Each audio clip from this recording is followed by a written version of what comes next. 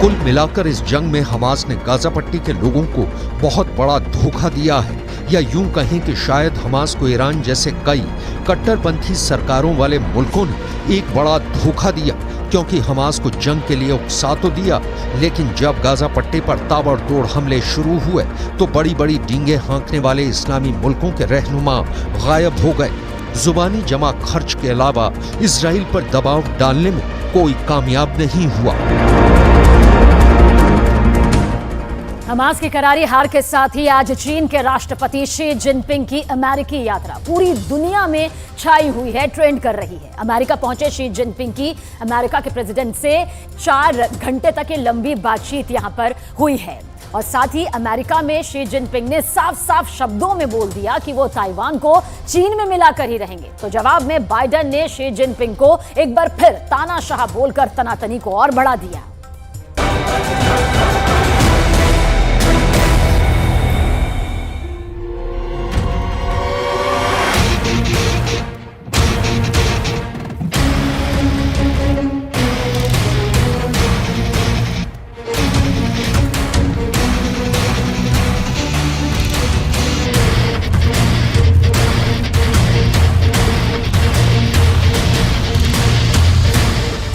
बरसों से चली आ रही तनातनी के बीच चीन के राष्ट्रपति अमेरिका पहुंचे। गले शिकवों के साथ अमेरिका के प्रेसिडेंट जो बाइडेन से मिले। दोनों की मुलाकात हुई, 4 घंटे तक लंबी बात हुई। चीन के राष्ट्रपति के साथ बैठक में बाइडेन ने साथ काम करने का वादा किया, लेकिन बैठक से बाहर निकलते ही भड़क उठे बाइडेन।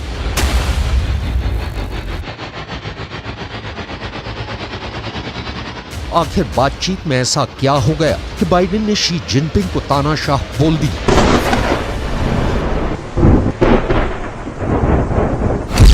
शी जिनपिंग की धमकी नंबर 1, ताइवान को चीन में मिलाकर रहेंगे। शी जिनपिंग की धमकी नंबर 2, अमेरिका ताइवान को हथियार देना बंद करे। शी जिनपिंग की धमकी नंबर 3, अमेरिका चीन को दबाना बंद करे। शी जिनपिंग की धमकी नंबर 4, धरती इतनी बड़ी है कि यहाँ दोनों सुपर पावर रह सकती हैं।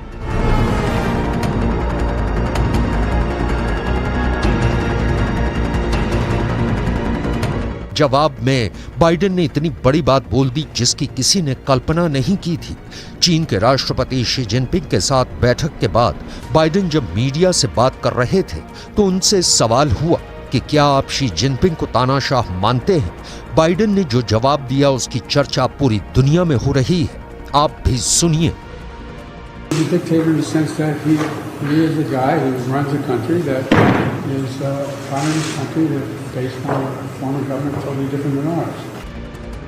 शी जिनपिंग एशिया प्रशांत आर्थिक सहयोग शिखर सम्मेलन में शिरकत करने अमेरिका पहुंचे हैं। बाइडेन ने इसी साल जून में जिनपिंग को तानाशाह कहा था। इस पर चीन में काफी तीखी प्रतिक्रिया हुई थी। बाइडेन के इसी बयान को याद दिलाते हुए उनसे सवाल किया गया कि अब वो अपने पुराने बयान पर क्या सोचते हैं, जिस पर बाइडेन ने कहा कि जिनपिंग की सरकार हमारी सरकार से बिल्कुल अलहदा है। वो कम्युनिस्ट विचारधारा को मानने वाले देश के शासक हैं, इसलिए मैं उनको तानाशाह कहने वाले अपने बयान पर कायम हूं। अमेरिका और चीन के बीच की तनातनी किसी से छिपी नहीं है। इससे भी इनकार नहीं किया जा सकता कि सुपर पावर अमेरिका को चुनौती देने के लिए चीन अपनी ताकत बढ़ाने में जुटा है, जिसकी एक झलक बाइडेन के साथ बातचीत में भी दिखी, जब शी जिनपिंग ने कहा कि धरती इतनी बड़ी है कि यहाँ दोनों सुपर पावर रह सकती हैं।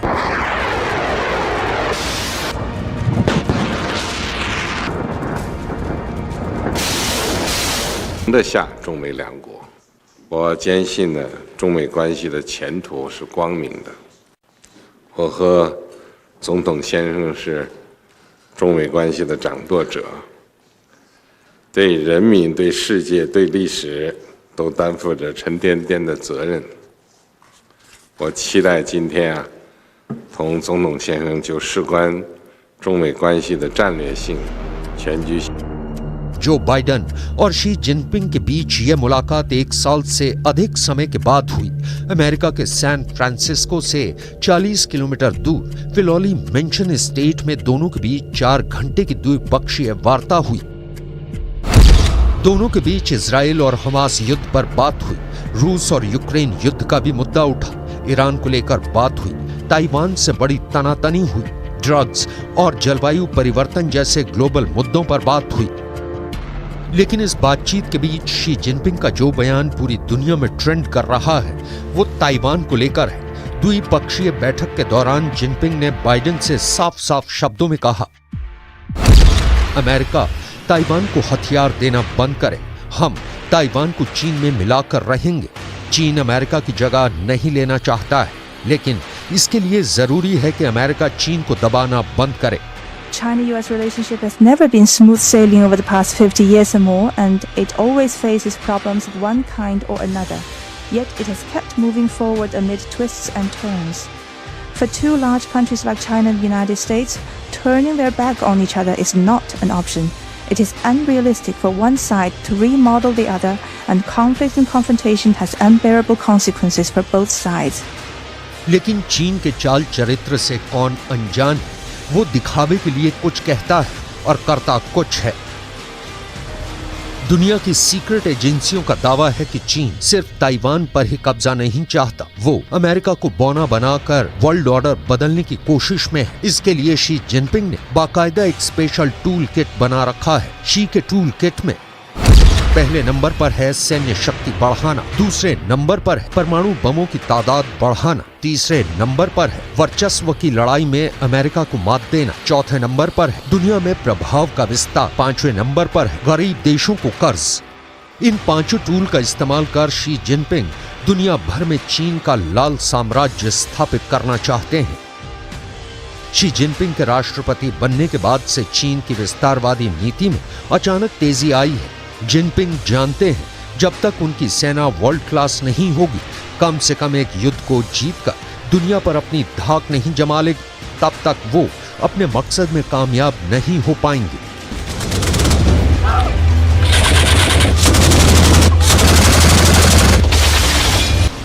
विदेशी मीडिया के मुताबिक पुतिन को साथ लेकर शी एक ऐसे युद्ध की तैयारी में है जिससे वर्ल्ड ऑर्डर बदला जा सके, जिससे अमेरिका का वर्चस्व हमेशा के लिए समाप्त हो सके। पुतिन के साथ मिलकर शी जिनपिंग ने महाविनाश की ऐसी प्लानिंग की है जिसे सुनकर अमेरिका के पसीने छूट रहे हैं। अमेरिका के रक्षा मंत्रालय पेंटागन की सरकारी वेबसाइट पर प्रकाशित इस रिपोर्ट को पढ़िए। इसमें साफ साफ और मोटे मोटे शब्दों में लिखा है, रूस कथित तौर पर चीन को समृद्ध यूरेनियम की आपूर्ति कर रहा है। समृद्ध यूरेनियम की आपूर्ति का मतलब है परमाणु बम के कच्चे माल की सप्लाई, एक ऐसी सप्लाई जो बहुत बड़े युद्ध की वजह बन सकती है, क्योंकि उस युद्ध में एक तरफ होंगे रूस और चीन तो दूसरी तरफ होगा दुनिया का सुपर पावर अमेरिका। अमेरिका से जंग का मतलब है नेटो से जंग, यानी एक ओर रूस और चीन 2 देश होंगे, दूसरी ओर नेटो के 30 देश होंगे। पश्चिमी मीडिया ने यह दावा किया है कि पुतिन के साथ मिलकर चीन अपनी परमाणु ताकत को बढ़ाने की तैयारी में है। अमेरिका सपने में भी ये नहीं चाहता कि चीन अपने परमाणु बमों की तादाद बढ़ाए, क्योंकि अमेरिका अच्छी तरह से वाकिफ है कि अगर चीन ने अपने परमाणु बमों की संख्या बढ़ा ली तो फिर उसे रोक पाना मुश्किल ही नहीं, नामुमकिन हो जाएगा। पश्चिमी मीडिया का दावा है कि चीन बड़ी संख्या में एटम बम बनाने में जुटा है, जिसमें पुतिन उसका खुलकर साथ दे रहे हैं। अमेरिकी खुफिया एजेंसियों के मुताबिक रूस ने बड़ी मात्रा में न्यूक्लियर फ्यूल चीन को दिया है। पश्चिमी मीडिया का दावा है कि ये घटना दिसंबर 2022 की है, लेकिन जानकारी अब सामने आई है। खबर है कि जिस द्वीप पर न्यूक्लियर फ्यूल भेजा गया वहां चीन का परमाणु रिएक्टर है। दावा है कि रूस से ताइवान के उत्तरी तट से 220 किलोमीटर दूर चांग बियाओ नाम के द्वीप पर बड़ी मात्रा में न्यूक्लियर फ्यूल की सप्लाई की गई है। दावे के मुताबिक इस द्वीप पर चीन 2 फास्ट ब्रीडर रिएक्टर बना रहा है। पहले रिएक्टर का काम पहले ही पूरा हो चुका है और दूसरा 2026 में चालू हो जाएगा। अमेरिकी खुफिया एजेंसियों के मुताबिक चीन अब वहां परमाणु हथियारों में इस्तेमाल होने वाले प्लूटोनियम का उत्पादन शुरू करने की तैयारी में है, जिसकी मदद से चीन अगले 12 साल में अपने परमाणु हथियारों के जखीरे को 4 गुना बढ़ा लेगा और ऐसा होने पर चीन अमेरिका और रूस की बराबरी कर लेगा। पेंटागन की रिपोर्ट में दावा किया गया है कि चीन ने 400 परमाणु बम बना लिए हैं। पेंटागन की सीक्रेट रिपोर्ट में दावा किया गया है कि चीन 2027 तक 700 परमाणु हथियार बना लेगा।